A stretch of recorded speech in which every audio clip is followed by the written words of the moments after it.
नमस्कार जोहार, आपका स्वागत है खबर छत्तीसगढ़ में। तो आइए जानते हैं छत्तीसगढ़ के हर छोटे बड़े शहर से 25 फटाफट बड़ी खबरों को। इससे पहले यदि आप वीडियो को लाइक नहीं किए तो लाइक कर दीजिए और चैनल में नए हैं तो चैनल को सब्सक्राइब कर लीजिए। और आप वीडियो को कहां से देख रहे हैं कमेंट बॉक्स में हमें जरूर बताइए। सरकारी कर्मचारी और कार मालिकों को नहीं मिलेगा पीएम आवास योजना का लाभ, आवास सर्वे की अवधि भी बढ़ी। जब प्रधानमंत्री आवास योजना ग्रामीण के तहत आवास प्लस सर्वे की अवधि 1 माह तक बढ़ा दी गई है। अब आवास प्लस सर्वे के तहत पात्र परिवारों की पहचान 30 अप्रैल तक की जा सकेगी। बता दें कि पहले यह काम 31 मार्च तक पूरा करना था।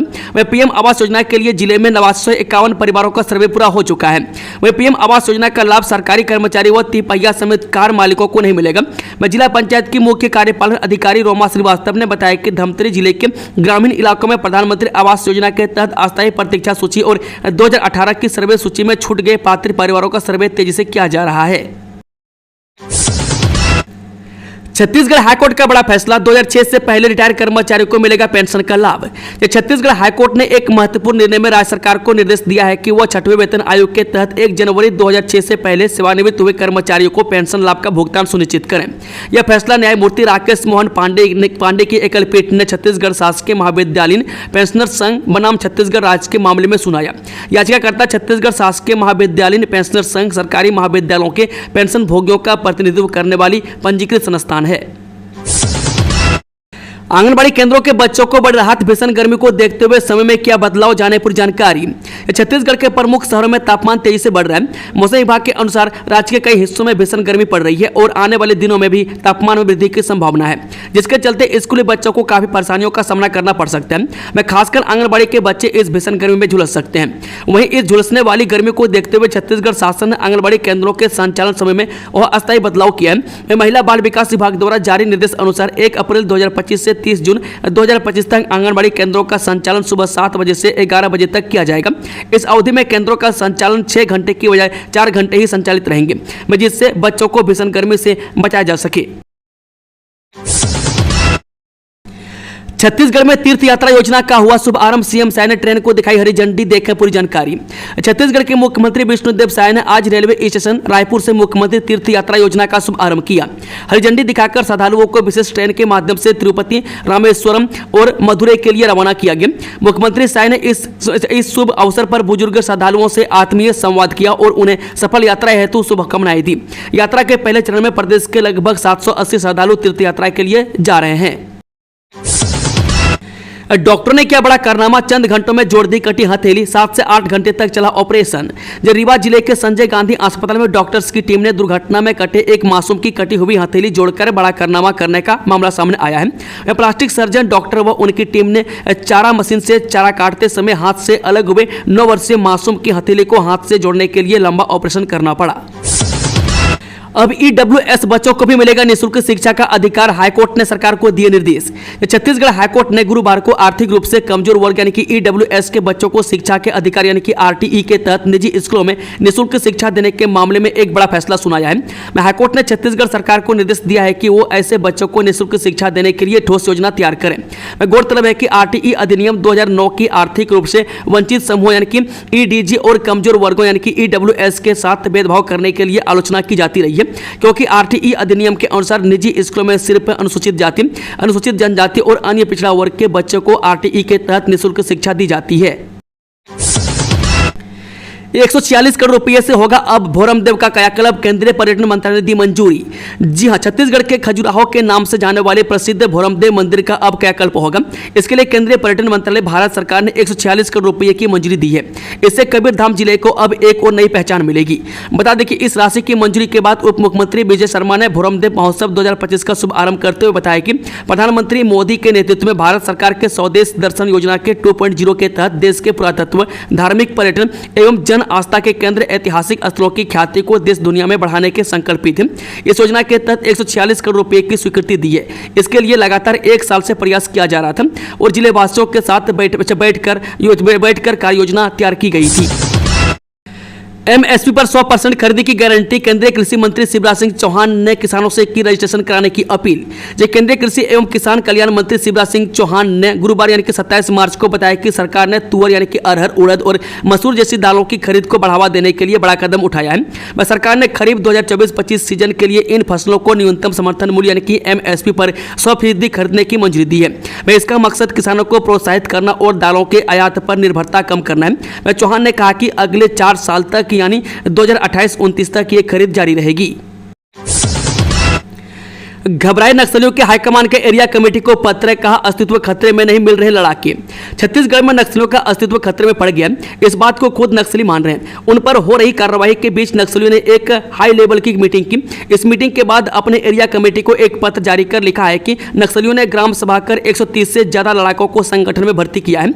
मैं तेलुगु भाषा के इस पत्र में लिखा है कि कुछ दिन पहले नक्सलियों की उत्तर बस्तर ब्यूरो में CCDKSZC कैडर के नक्सलियों की हाई लेवल मीटिंग हुई थी। इस मीटिंग में नक्सल संगठन के काम, नुकसान, कामयाबी और चुनौतियों की समीक्षा की गई और उसकी रिपोर्ट तैयार की गई, जिसमें हाल ही में नक्सल संगठन में हुई भर्ती का जिक्र है। ये लेटर नक्सलियों ने अलग अलग एरिया कमेटी के पास भेजा है।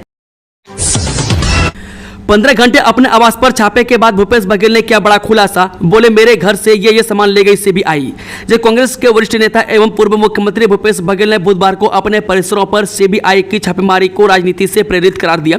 उन्होंने कहा कि यह कार्रवाई सिर्फ प्रधानमंत्री मोदी के 30 मार्च को राज्य के निर्धारित दौरे के दौरान उनके भाषण के लिए मसाला जुटाने के लिए की गई है।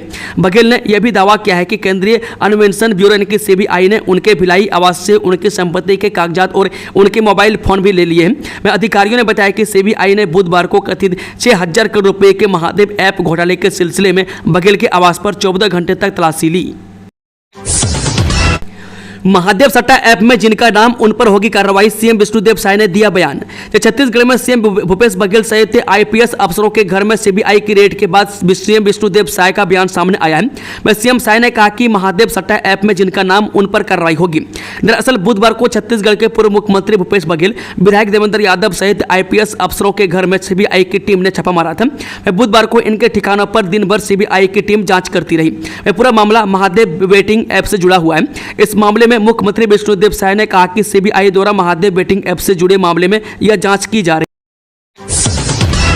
निगम आयुक्त को तुरंत सस्पेंड किया जाना चाहिए, हाईकोर्ट ने दिखाई सख्ती, प्रशासन और निगम को खूब लगाई फटकार।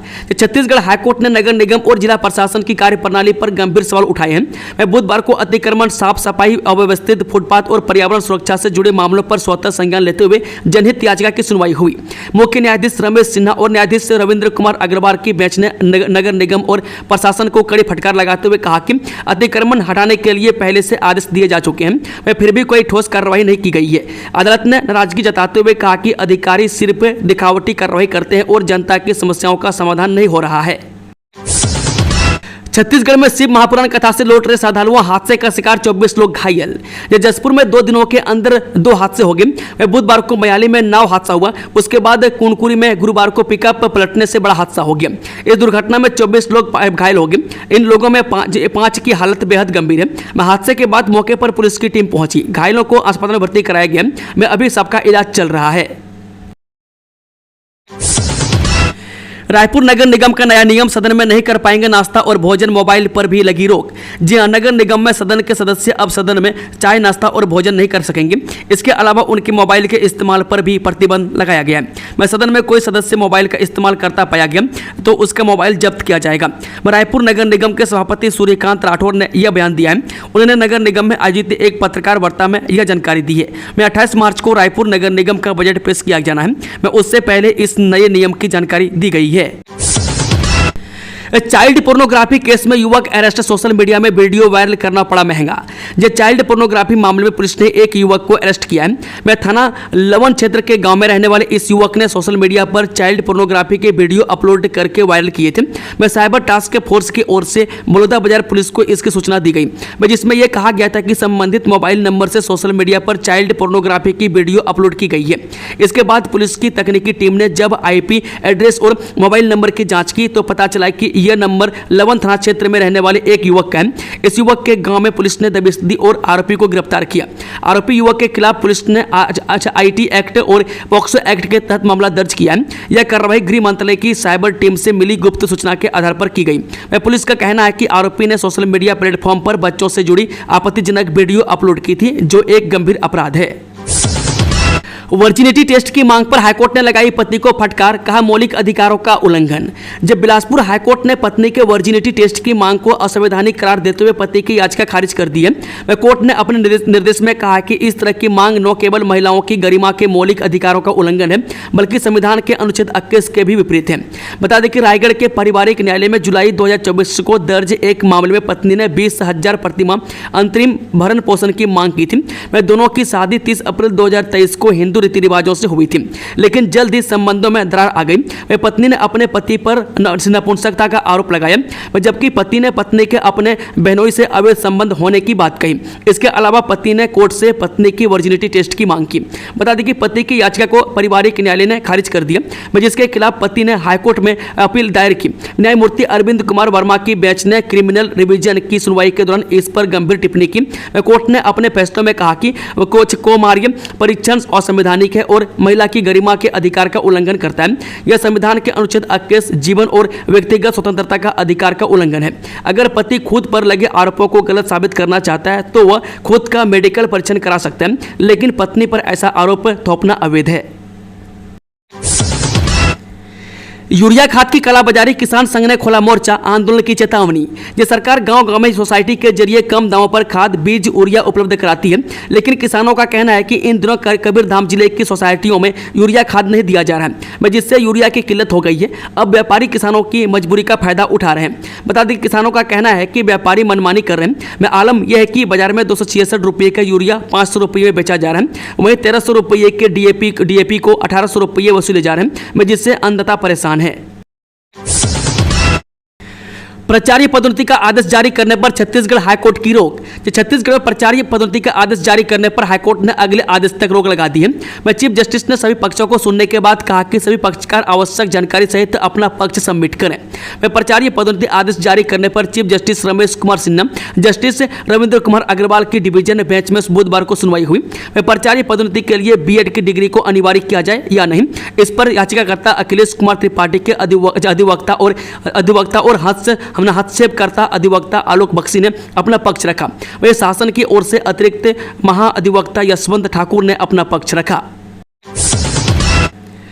भाजपा प्रदेश अध्यक्ष किरण सिंह देव ने 190 लाख की लागत से सड़क निर्माण कार्य का किया भूमि पूजन व शुभारंभ। जब भारतीय जनता पार्टी प्रदेश अध्यक्ष एवं क्षेत्रीय विधायक किरण देव के दृढ़ संकल्प एवं लगातार सक्रियता के चलते जगदलपुर विधानसभा क्षेत्र में चहुमुखी विकास कार्य हो रहे हैं। विधायक किरण देव की सक्रियता के चलते क्षेत्र की देवतुल्य जनमानस की बहुप्रतीक्षित मांग के अनुरूप जगदलपुर विधानसभा के आड़ावाल एवं पारपा पुलिस आवासीय भवन में पहुंच मार्ग निर्माण कार्यों एवं ग्राम आड़ावाल पंचायत के कुसुमपाल पारा एवं अन्य स्थल एवं ग्राम पंचायत पंडरीपाने में सीसी सड़क निर्माण कार्य का विधिवत भूमि पूजन एवं शुभारंभ किया गया। रायगढ़ मेडिकल कॉलेज बना राज्य का पहला फ्री वाईफाई सुविधा युक्त सरकारी मेडिकल कॉलेज। OPD पंजीयन में मरीजों को मिलेगी राहत। जब मुख्यमंत्री विष्णुदेव साय के नेतृत्व में नागरिकों की सुविधाओं को डिजिटल और स्मार्ट सेवाओं से जोड़ने की दिशा में निरंतर कार्य किया जा रहा है। इसी क्रम में रायगढ़ स्थित स्वर्गीय लखीराम अग्रवाल स्मृति शासकीय चिकित्सा महाविद्यालय में OPD पंजीयन काउंटर के पब्लिक एरिया यानी कि वेटिंग हॉल सहित को फ्री वाईफाई जोन में तब्दील किया गया। यह सुविधा राज्य के किसी भी शासकीय मेडिकल कॉलेज में पहली बार प्रारंभ की गई है। बता दें कि इस अभिनव पहल को स्वास्थ्य मंत्री श्याम बिहारी जायसवाल एवं वित्त मंत्री OP चौधरी के सतत मार्गदर्शन में अधिष्ठाता डॉक्टर विनीत जैन एवं अस्पताल अधीक्षक डॉक्टर MK मिंज के निर्देशन में क्रियान्वित किया गया है। विधवा और परित्यक्ता महिलाओं को भी मिल सकेगा मुख्यमंत्री तीर्थ दर्शन योजना का लाभ। सीएम साय ने योजना का किया शुभारंभ। जब मुख्यमंत्री विष्णुदेव साय ने आज रायपुर रेलवे स्टेशन से पहली विशेष तीर्थ यात्रा ट्रेन को तिरुपति, मदुरै और रामेश्वरम के लिए हरी झंडी दिखाकर रवाना किया। इस पहली तीर्थ यात्रा ट्रेन में रायपुर और बलौदाबाजार, भाटापारा जिलों के 780 श्रद्धालु बुजुर्ग सम्मिलित हुए, जिनके लिए यह यात्रा केवल धार्मिक अनुभव नहीं बल्कि सम्मान और स्नेह का प्रतीक बन गई। प्रदेश के बुजुर्गों की वर्षों पुरानी अभिलाषा आज पूरी हो गई जब मुख्यमंत्री श्री विष्णुदेव साय ने मुख्यमंत्री तीर्थ दर्शन योजना का विधिवत शुभारंभ किया। श्रम मंत्री देवांगन ने 1,14,000 से अधिक श्रमिकों के बैंक खाते में भेजे 53 करोड़ 43 लाख रुपये। जी हां, मुख्यमंत्री विष्णुदेव साय के नेतृत्व में प्रदेश सरकार द्वारा श्रमिकों एवं उनके परिजनों की बेहतरी के लिए अनेक योजनाएं संचालित की जा रही है। इन योजनाओं के माध्यम से श्रमिकों की सामाजिक एवं आर्थिक स्थिति के बेहतर बनाने के लिए लगातार आर्थिक मदद दी जा रही है। इसी सिलसिले में श्रम मंत्री लखनलाल देवांगन ने आज नवा रायपुर स्थित छत्तीसगढ़ भवन एवं अन्य सन्य निर्माण कर्मकार मंडल कार्यालय में 1,14,902 श्रमिकों के बैंक खाते में 53 करोड़ 43,74,915 रुपये डीबीटी के माध्यम से अंतरित की। रायपुर में एसआई एएसआई सहित 100 से ज्यादा पुलिसकर्मियों का हुआ ट्रांसफर। देखें जंबो लिस्ट। जो राजधानी रायपुर के पुलिस विभाग में बड़ा फेरबदल किया गया। रायपुर में 100 से ज्यादा पुलिसकर्मियों का तबादला किया गया। बता दें कि सब इंस्पेक्टर, सहायक सब इंस्पेक्टर सहित कई पुलिसकर्मियों को इधर से उधर किया गया है। नई शराब दुकान खुलने से होगी बर्बादी, सड़क पर उतरी महिलाएं। क्या जिले में नई शराब दुकान खुलने का विरोध? जी हां, बालोद में नई शराब दुकान खोलने को लेकर महिलाएं सड़क पर उतरकर प्रदर्शन किया। कहा कि शराब दुकान खुलने से माहौल खराब होगा, हम नहीं इसकी इजाजत देकर बर्बादी नहीं चाहते। बता दें कि जिले के आबकारी विभाग ने गुरूर विकासखंड के ग्राम पेंडरवानी में नई शराब दुकान खोलने का जगह चयन किया है। मैं सरपंच से आबकारी विभाग लगातार एनओसी मांग रहे हैं। मैं सोमवार को एनओसी मांगने आबकारी विभाग के अधिकारी आए तो पहले तो ग्रामीणों ने अधिकारी से पूछा कि आखिर हमारे गांव में शराब दुकान क्यों खोलना चाहते हो। एनओसी के बारे में चर्चा की तो गांव की महिलाओं ने हंगामा किया। राज्य ओपन स्कूल परीक्षा में प्रथम प्रयास में सफलता प्राप्त करने वाले 425 विद्यार्थियों को 6,37,500 रुपये की वित्तीय सहयोग। ये शिक्षा अंतर्गत वार्षिक कार्य योजना एवं बजट 2024-25 में 16 से 19 आयु वर्ग के शाला से बाहर बच्चों को ओपन स्कूल के माध्यम से हाई एवं हायर सेकेंडरी की परीक्षा के लिए वित्तीय सहयोग का प्रावधान किया गया है, जिसकी स्वीकृति कलेक्टर एवं जिला मिशन संचालक विनय कुमार लंगे ने प्रदान की है। बता दें कि वर्ष 2024-25 में कक्षा 10वीं के 210 एवं 12वीं के 215 छात्र छात्राओं जिन्होंने राज्य ओपन स्कूल परीक्षा में सम्मिलित होकर प्रथम प्रयास में ही सफलता प्राप्त की है। इन 425 बच्चों को वित्तीय समर्थन प्रदान करने के लिए 6,37,500 रुपये की राशि प्रशासकीय एवं वित्तीय स्वीकृति जिले को प्राप्त हुई है। उक्त राशि को संबंधित छात्र छात्राओं के बैंक खाता में सीधे हस्तांतरण किया गया है। छत्तीसगढ़ में आदेश के बाद भी सार्वजनिक नहीं हुई निजी स्कूलों की फीस की जानकारी। जिन निजी स्कूलों की मनमानी फीस वसूली को लेकर 1 साल पहले ही बाल संरक्षण आयोग ने भी सख्त रुख अपनाया था। निजी स्कूलों की फीस की जानकारी सार्वजनिक करने को कहा था, यानी स्कूलों के बाहर 4x8 फीट का बोर्ड लगाकर तय की गई फीस की जानकारी सार्वजनिक करनी होगी। बता दें कि साथ ही इसे स्कूल की वेबसाइट पर भी फीस की जानकारी दिखानी होगी। इसके लिए आयोग ने आदेश जारी कर सभी कलेक्टरों को पत्र लिखकर कहा था कि निजी स्कूलों की फीस की जानकारी सार्वजनिक होनी चाहिए, लेकिन इस आदेश का कहीं भी पालन नहीं हो रहा है। विधायक विक्रम मंडावी बोले, तेंदुपत्ता संग्रहण ठेकेदारी प्रथा से हो, हितग्राहियों को किया जाए नगद भुगतान। जब बीजापुर में गुरुवार को आयोजित हुई प्रेस वार्ता में विधायक विक्रम मंडावी ने कहा कि तेंदुपत्ता संग्रहण कार्य ठेकेदारी प्रथा से हो। विधायक ने कहा कि वर्तमान में बीजापुर जिले की भौगोलिक परिस्थिति को देखते हुए तेंदुपत्ता संग्रहण का कार्य सरकारी प्रथा से करना संभव नहीं है, इसलिए इस वर्ष तेंदुपत्ता संग्रहण ठेकेदारी प्रथा से ही होना चाहिए। इसका ज्यादा से ज्यादा लाभ तेंदुपत्ता हितग्राहियों को मिलेगा। बता दें कि विधायक विक्रम मंडावी ने प्रेस वार्ता को संबोधित करते हुए कहा कि बीजापुर जैसे आदिवासी जिले की भौगोलिक परिस्थिति और बैंकिंग सुविधाओं की कमी, आवाजाही के लिए परिवहन व्यवस्था की कमी को देखते हुए तेंदुपत्ता सीजन वर्ष 2025 का तेंदुपत्ता हितग्राहियों को नगद भुगतान हो और तेंदुपत्ता की दर को 5,500 रुपये से बढ़ाकर 7,000 रुपये प्रति मानक बोरा किया जाए और तेंदुपत्ता तुड़ाई कार्य संपादित करने में लगे फड़ मुंशियों को 25,000 रुपये प्रति वर्ष देने की मांग भाजपा सरकार से की है। डीएसपी रैंक के अधिकारी ने शादी का झांसा देकर कई बार किया दुष्कर्म, थाने पहुंची पीड़िता। अजाग थाने में पदस्थ डीएसपी रैंक के अधिकारी विनोद मिंज पर दुष्कर्म का मामला दर्ज हुआ है। मैं जामुल क्षेत्र की रहने वाली 21 वर्षीय युवती ने पदनापुर थाने में इस संबंध में लिखित शिकायत दर्ज कराई। युवती ने डीएसपी पर शादी का झांसा देकर यौन संबंध बनाने की बात कही है। यही नहीं, मारपीट व जान से मारने की धमकी देने का भी आरोप है। युवती की शिकायत पर बदनापुर पुलिस डीएसपी के खिलाफ बीएनएस की धारा 115/2 296 351/3 69 के तहत अपराध दर्ज कर जांच शुरू कर दी है। जगदलपुर में पल्सर बाइक चोरी करने वाले आरोपी को पुलिस ने किया गिरफ्तार, मोटरसाइकिल बरामद। जबोध घाट थाना क्षेत्र में एक आरोपी मोटरसाइकिल चोरी करके फरार हो गया। घटना के बाद पीड़ित ने मामले की शिकायत थाने में दर्ज कराई। शिकायत के आधार पर पुलिस ने आरोपी को गिरफ्तार कर लिया, साथ ही बाइक भी बरामद कर ली।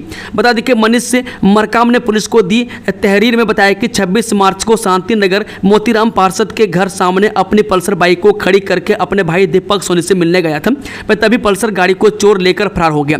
प्रार्थी की रिपोर्ट पर थाना बोध घाट में मामला दर्ज हुआ।